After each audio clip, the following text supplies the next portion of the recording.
उन दोनों के वश में नहीं होना चाहिए, क्योंकि वे दोनों ही पारमार्थिक मार्ग में विघ्न डालने वाले शत्रु हैं। तो राग और द्वेष की बात इतनी सी है, अगर संक्षेप में कहें तो जो मन को अच्छा लगे उसमें आकर्षण हो जाता है, इसको राग कहते हैं, और जो मन के प्रतिकूल हो उसमें विकर्षण हो जाता है, उसको द्वेष कहते हैं। और ये कहाँ कहते हैं?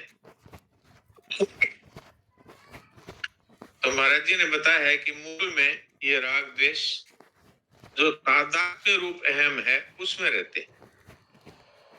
तादात्म्य रूप अहम क्या है? कि शरीर है, संस्कार है, मन बुद्धि इंद्रिया है इत्यादि है, तो शरीर को ही में मान लेना ये तादात्म्य रूप अहम है। तो ये अहम में जब तक राग और द्वेष रहते हैं तब तक मनुष्य की सारी क्रियाएं हैं वो इसी तरह होती है। तो इसलिए इस पर विजय पाने की बात कही है। तो विजय पाने में मूल बात बताइए, तयोर नवमागच्छेद।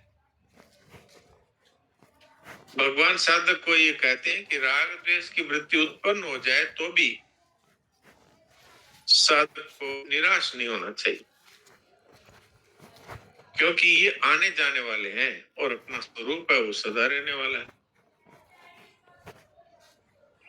राग द्वेष की वृत्ति के वशीभूत होकर फिर किसी भी तरह का कार्य करना ये बंधन का कारण है। तो इसलिए तयोर न वशमागच्छेद, ये अगर पूर्व संस्कार स्वभाववश यदि मन में ये बात आ जाए कि ऐसा कर ले, और फिर ये बात साधक के मन में आए कि भाई ऐसा करना तो ठीक नहीं है, इससे भगवान नाराज होते हैं, भगवान के विधान के शास्त्र के विरुद्ध है, सोच करके उसके कुछ भी बुरा काम करने के मन में आ जाए राग पूर्वक अथवा द्वेष पूर्वक, तो उसमें ना हो, अर्थात उस कार्य में न तो प्रवृत्त हो और न निवृत्त हो। कर्मों में प्रवृत्ति या निवृत्ति शास्त्र के अनुसार होनी चाहिए। तस्मात् शास्त्रम प्रमाण कार्य कार्य व्यवस्थित, ये करना ये नहीं करना इसमें शास्त्र को ही प्रमाण मानना चाहिए। तो अगर राग द्वेष के हम वश में होकर के वो प्रवृत्ति अथवा निवृत्ति नहीं करेंगे तो इससे हमारा पीछा छूट सकता है, लेकिन अगर उसके अनुसार ही राग द्वेष के वश में होकर के और प्रवृत्ति अथवा निवृत्ति हुई तो फिर ये राग और द्वेष पुष्ट हो जाएगा, इससे फिर साधक का पतन होता है। यहाँ एक साधक के लिए मूल बात भी बताई है कि साधक संसार का कार्य छोड़कर भजन में लगता है तब संसार की अनेक अच्छी और बुरी स्फुरणाएं उत्पन्न होती है, इससे घबरा जाता है। यहाँ भगवान ये आश्वासन देते हैं कि इन स्फुरणाओं से घबराना नहीं चाहिए। वास्तव में स्फुरणाएं है क्या? आज तक हमने जो कुछ भी भोगा है उसकी याद है, याद मात्र है, इनकी वास्तव में सत्ता नहीं है, न तो वो वस्तु है, न वो व्यक्ति है, न वो परिस्थिति है। अतः इनसे घबराए नहीं, ये उत्पन्न होगी और नष्ट हो जाएगी। यदि हम इनका विरोध करेंगे तो ये दृढ़ हो जाएगी, और यदि हम इनका समर्थन करेंगे तो भी ये दृढ़ हो जाएगी। इसलिए न इनको अच्छी माने, न बुरी माने, न इनसे राग करे, न इनसे द्वेष करे, परंतु उपेक्षा करे। अर्थात ये मुझ में पहुंच ही नहीं सकती, ये मन बुद्धि इंद्रियों में है, जो कि मन बुद्धि इंद्रियां संसार ही है, और संसार में तो अच्छा बुरा सब कुछ हो रहा है, उससे हमारा कोई लेना देना नहीं। तो इसमें संत तीन बातें बताते हैं, न उस पूर्णा का समर्थन न विरोध करे और न उसको अपने में माने, अर्थात ये संसार में ही है, मुझ में नहीं आ सकता, क्योंकि मेरा स्वरूप तो शुद्ध बुद्ध मुक्त है। इस तरह से जो समझ करके और इनके वशीभूत ना हो तो ये स्वतः मिट जाती है। वास्तव में तो मिटने के लिए ही आती है। तो ये मूल बात आपकी सेवा में रख दी। कोई प्रश्न हो तो अपने इस पर विचार विमर्श कर सकते हैं। बहुत बढ़िया। हाँ जी, अब भी किसी ने जिनको पढ़ा है अब तक जैसे कोई बात में नहीं आई हो, कोई पूछनी हो पूछ।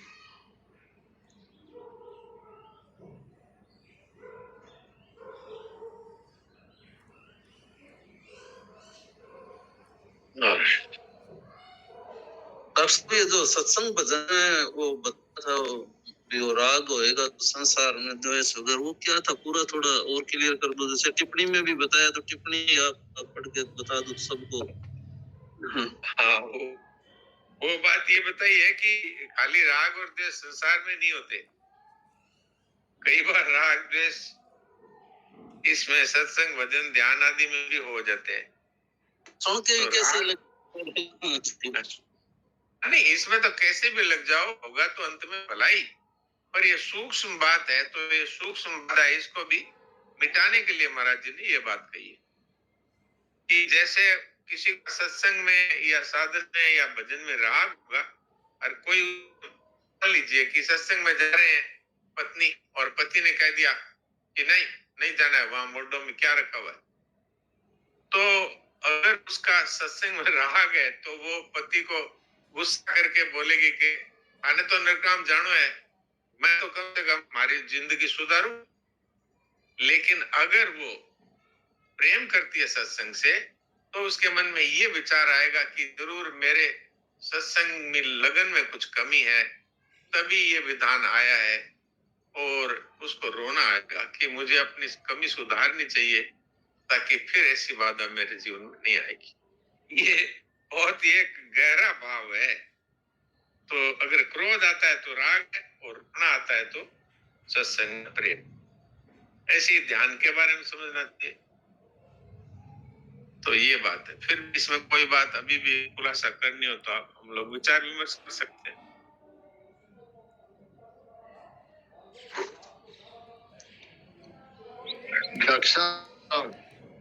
राम राम। एक दिन आपने 2-3 दिन पहले की बात है, शायद परसों की होगी, आपने बताया था ना, वो बात बहुत अच्छी लगी कि पति राग करते हैं तो पति की सेवा करे कि वो चला के ही कहते उनके मन में बहुत काम कर रही सेवा न दे, मैंने उनका प्रभाव पड़ जाए सत्संग का, तो फिर वो बात बहुत अच्छी लगी। हाँ, ये बात महाराज जी की बताई हुई है। उनको एक माता जी ने पूछा था कि भाई मेरे पति है वो मुझे जाने जी की बात है। हाँ जी जी।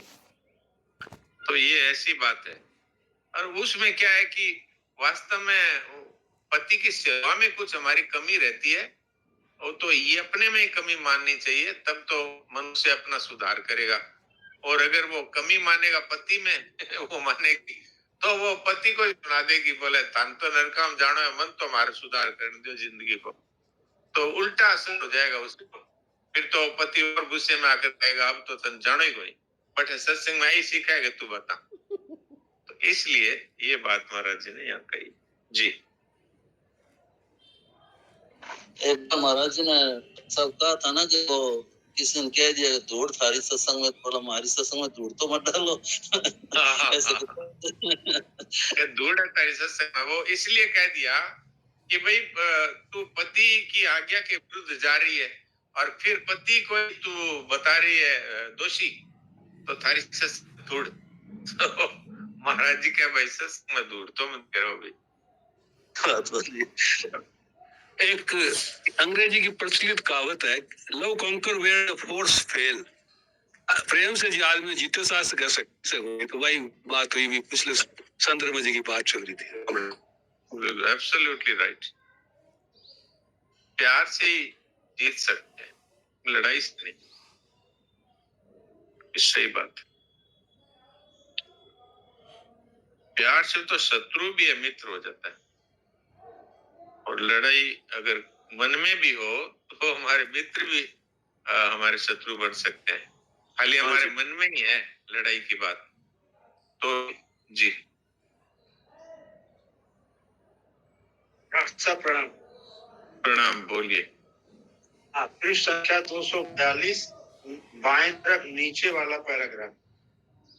जी जी जड़ चेतन के माने हुए संबंध में रहते हुए राग देश जड़ चेतन के माने हुए संबंध में रहते हुए भी ये राग द्वेष प्रधानतः जड़ में रहते हैं। एक चीज है कि जड़ में रहते हैं और जड़ चेतन के तादाद में जड़ का आकर्षण जड़ अंश में ही होता है। ये दोनों बात का थोड़ा सा खुलासा करिए। नहीं, वास्तव में तो इसका अर्थ ये है कि हमारा स्वरूप तो साक्षात परमात्मा का ही स्वरूप है, ब्रह्म स्वरूप ही है हम। इसलिए वास्तव में तो इस प्रकार का जो मैं जिज्ञासु हूँ, मैं सेवक हूँ, मैं भक्त हूँ, इसी तरह से ये मैं हिंदू हूँ, मैं मुसलमान हूँ, या मैं स्त्री हूँ, मैं पुरुष हूँ, ये जितना भी है वास्तव में तो ये तादात्म्य में रहते हुए भी, क्योंकि जड़ चीजें हैं, ये चेतन में प्रवेश नहीं कर सकती ना, इसलिए वास्तव में तो ये जड़ में ही रहती है। लेकिन चेतन में ये शक्ति है अथवा ये योग्यता है, वो जड़ के साथ मिल जाता है और तब उसको ये वास्तव में ऐसा लगता है कि ये मुझ में है अहम भाव। वास्तव में तो ये आकर्षण मुझ में है, ऐसा लगता है उसको। वास्तव में तो जड़ में ही रहता है, जड़ का ही जड़ में आकर्षण होता है। तो ये बात अगर समझ में आ जाए तो फिर चाहे कितना भी आकर्षण हो जाए, साधक है वो वश में नहीं होगा। वो यही कहेगा कि ये जो कुछ भी अब बताइए, जीव में जो स्वाद मिलता है वो हम तक पहुंचता नहीं, लेकिन हमने इस शरीर को यही मैं हूं ऐसा मान रखा है, इसलिए हम मानते हैं कि मुझे स्वाद आ रहा है। इसी तरह से आंखों से रूप दिखता है, वो हम तक उसका जो आकर्षण है हम तक पहुंचता ही नहीं, क्योंकि चेतन में जड़ता का प्रवेश ही नहीं है। लेकिन वो उस आंखों के साथ में अपना संबंध मानता है शरीर के साथ, तो वो आंखों में दिखने वाले रूप से और वो जो आनंद महसूस करता है वो स्वयं करने लगता है। तो ये बात है। और मन में जिस चीज को अच्छा मान लेता है उसके प्रति आकर्षण होता है। एक मैंने पुरानी पढ़ी थी एक बात कि अफ्रीकन लोगों में मोटे होठ होते हैं तो उसको सुंदरता का बड़ा प्रतीक माना जाता है, और अपने यहाँ वैसे होठ हो तो लोग कहते हैं तो राक्षस नहीं है जो लगा, तो उसको नहीं पसंद करते। और एक जगह पर ये बात बताई है कि लंबी गर्दन होगी, ये अफ्रीका की बात है, तो उसको बहुत सुंदर माना जाएगा। तो उसमें बचपन से ही क्या करते हैं कि गले को लंबा बनाने के लिए और चांदी की या किसी धातु की लपेट दी जाती है, एक तरह से जैसे हंसली होती है, इस तरह से वो बार बार लपेटे लगा करके और टाइट कर दिया जाता है उसको, कि जिससे कोई बचपन से ही उसकी गर्दन लंबी हो जाए। तो ये वास्तव में हमारी मान्यता ही तो है कि ये लंबी गर्दन सुंदर लगती है और ये मोटे होठ सुंदर लगते हैं। और यहाँ अपने मोटे होठ हो तो अपने उसको कह देते हैं ये तो राक्षसी जैसे दिखती है। तो ये आकर्षण है, ये हमारा माना हुआ है। इसको हमने आकर्षण मान लिया तो राग हो गया, और विकर्षण मान लिया तो द्वेष हो गया। जी हमारा प्रश्न डॉक्टर साहब इस वजह से था कि इंद्रियां विषयों को आकर्षित करती हैं या मन इंद्रियां विषयों को, या हम जब तक पीछे से सपोर्ट ना करें तब तक ये जड़ में है, इनका क्या आकर्षण होगा, इस बात पर था। आप बताइए कि जैसे पेन है वो लिखता है, तो पेन में ये होता है क्या कि मैं स्तुति लिखूं या निंदा लिखूं, होता है क्या? नहीं तो करण है। तो ऐसा ही है मन, ऐसी है बुद्धि, सब कुछ वही है, ऐसा ही अहम है। लेकिन स्थिति ये है कि हम स्वयं उस अहम को स्वीकार करते हैं कि यही मैं हूं, मैं पुरुष हूं, मैं स्त्री हूं, मैं हिंदू हूं, मैं हिंदुस्तानी हूं, मैं पाकिस्तानी हूं, ये सब हम ही। तो अब क्या है कि इस चेतन में ये शक्ति है कि वो किसी को भी अपना मान सकता है, और ये स्वयं आकर्षण होता है इंद्रियों में, मन बुद्धि में। लेकिन ये इंद्रियों मन बुद्धि के साथ एक होकर के मैं स्वाद लेता हूं, मैं रूप को देखता हूं, ये अच्छा है, ये बुरा है, ये है बात। वास्तव में पेन है, उसमें कोई निंदा स्तुति लिखने की कोई जड़ है, उसमें कोई इंटरेस्ट थोड़ी है। इंटरेस्ट तो इसी में है जो वास्तव में चेतन है। वो चेतन हमारा स्वरूप है, और वो शुद्ध चेतन है, वहां तक ये जड़ पहुंचती नहीं। लेकिन शुद्ध चेतन में ये स्वाधीनता दी गई है कि वो किसी को भी अपना माने अथवा किसी को अपना न माने। तो अब हमारा इसमें मूल बात ये है राग द्वेष मिटाने में कि हम इस जड़ता के साथ अपने संबंध को, जो कि वास्तव में कभी है नहीं, हुआ नहीं, हो सकता नहीं, लेकिन हमने मान लिया है, इस मान्यता को जड़ से हटा दे कि ये चीजें हम तक पहुंचती ही नहीं, तो हम क्यों इनमें फंस रहे हैं और इसके कारण जन्म रहे मर रहे हैं, इसके कारण से नरक भोगते हैं। ये बात मैं कहना चाहता हूँ जी। नहीं, अब बात पकड़ में आई। वो 15 अध्याय के 7वें श्लोक में भी तो आया डॉक्टर साहब की मना खष्टाणी इंद्रियाणी प्रकृति स्थानी करसती। ये जो स्वतंत्रता भगवान ने दी है, इसके वजह से ये खींच रहा है। हाँ, वो बताइए, मन बुद्धि इंद्रियां तो बिल्कुल जड़ है, पत्थर की तरह है। अब उनको ये अपने साथ एक करता है। अब कहता है मन में बुरी बात आती है तो कहता है मुझ में आई है, इंद्रियों में आकर्षण आता है तो कहता है मुझ में है। बस यही मूर्खता है। तो प्रकृति के साथ सर्वथा हमारा कोई संबंध नहीं है। इस बात को हम वास्तव में स्वीकार कर ले, तो फिर अगर संस्कार बस आ भी जाता है आकर्षण या विकर्षण या राग या द्वेष, तो उसके वश में होकर के प्रवृत्ति निवृत्ति न करे। ये भगवान का कहना है, तयोर नवस मागच्छेत् तो ये से परिपक्व रहो, तो ये मिट जाएंगे। ये उत्पन्न और नष्ट होने वाले है ना जी। डॉक्टर साहब प्रणाम। डॉक्टर साहब, चेतन को ये स्वतंत्रता है कि किसी को अपना माने और किसी को अपना न माने, तो ये कंट्रोल कौन करेगा फिर? विवेक या चेतन या और कैसे?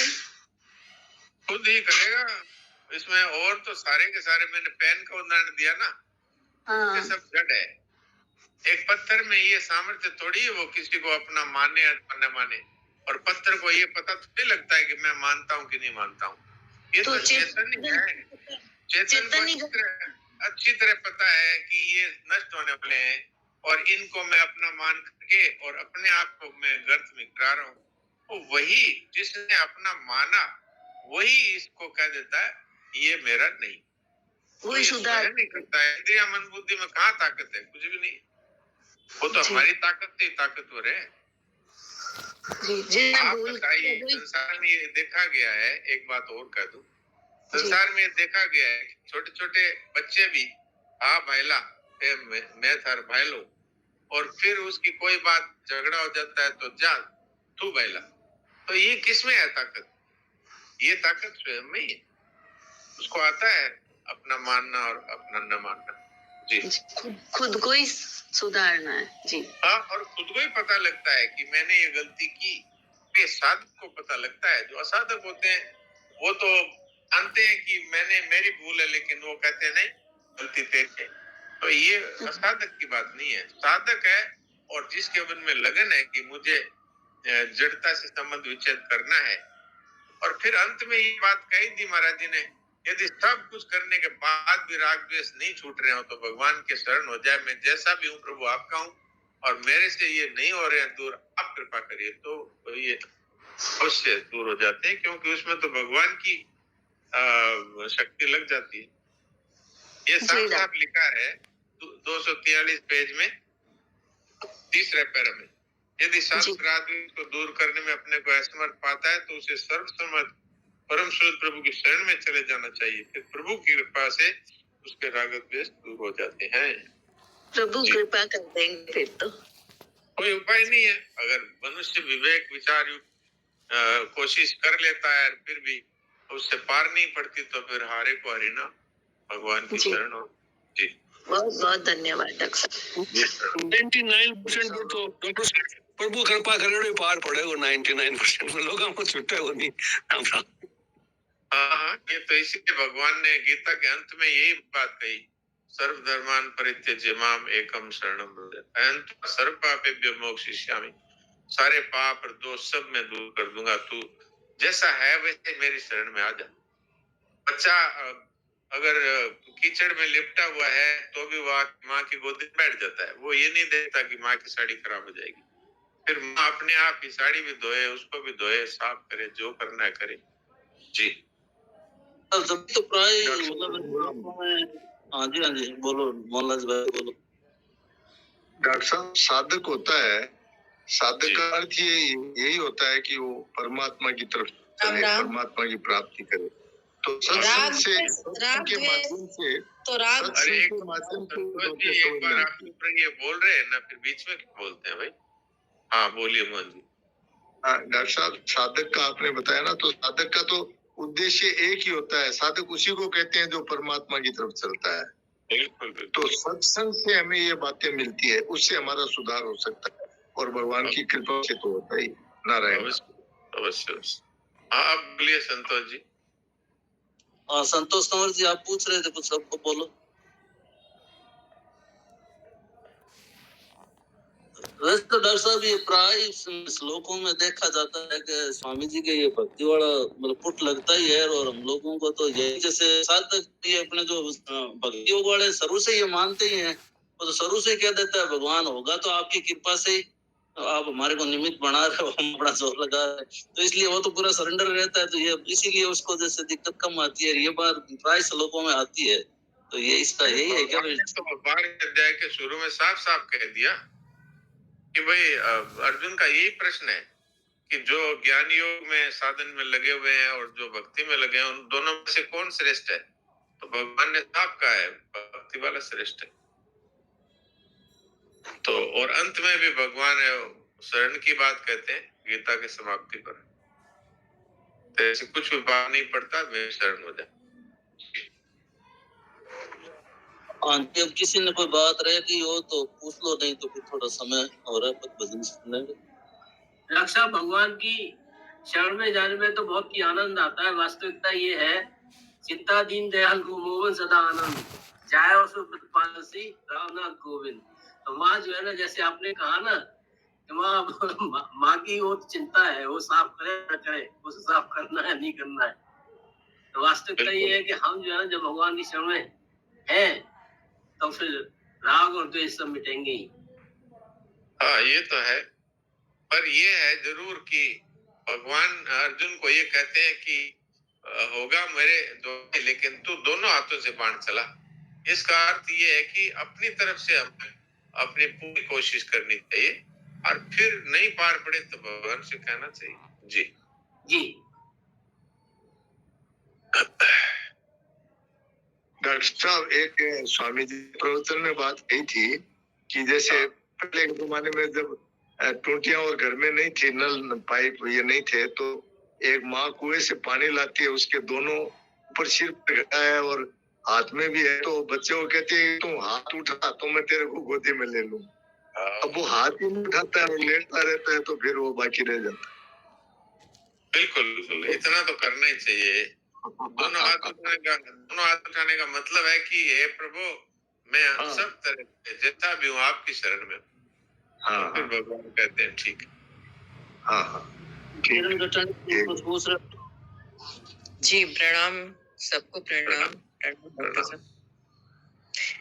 मैं ये पूछ रही थी, जैसे हम लोग डिसिप्लिन का मेंटेन चाहते, जैसे अभी बीच में कोई बहन बोल रही थी तो आपने उसे टोका, तो इसमें तो ये कहा, मैं एक बात स्पष्ट कर दूं, मैं क्षमा चाहता हूँ, इसमें कोई ऐसी नहीं मैं आपसे वैसे नहीं बोल रही हूँ, मैं एक एग्जांपल मैं ये कहता हूँ कि जैसे एक व्यक्ति बात कर रहा है तो बीच में आप क्यों बोले भाई, जब वो समाप्त हो जाए तो आप बोलिए।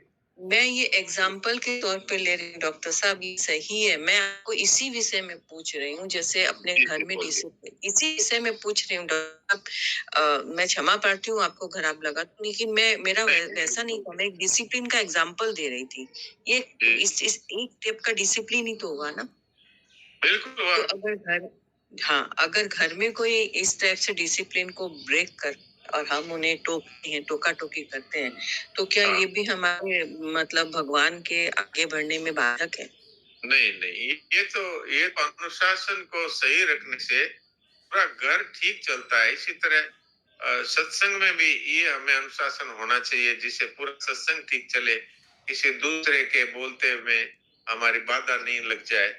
ऐसे सत्संग के भी नियम है। सत्संग में भी अगर कोई पहले से आसन किसी ने बिछा रखा है तो हम उसको हटा करके खुद अपना आसन लगा लें, अथवा कोई पहले से आके आगे बैठा है, हम जाके उसके और आगे बैठ जाएं, ये ठीक नहीं है।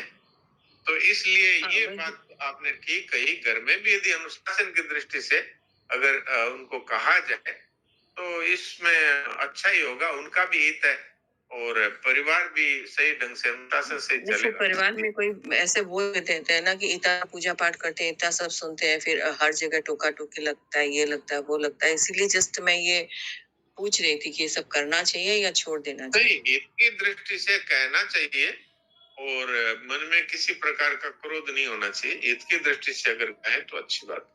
अपने से बड़े हों तो फिर हमारा कोई उनको समझाने का कर्तव्य नहीं है। बड़ों को तो बोलने अपने का से सवाल ही छोटे नहीं हो तो पैदा उसको आप होता। समझा सकते हैं। अपने से बड़े हो तो फिर इसमें नम्रता का प्रयोग भी होना चाहिए। जी जी। राम राम डॉक्टर साहब, प्रणाम। प्रणाम। हाँ, वो पूछ रही थी कि राग द्वेष के बारे में कुछ जानती नहीं। मैं, हमारी बहन ही है छोटी, संतोष कौर जी।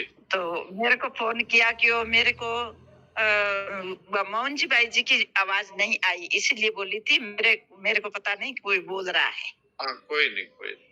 आवाज नहीं आई तो हमारे को राग द्वेष के बारे में कुछ खुलासा करना चाहती थी।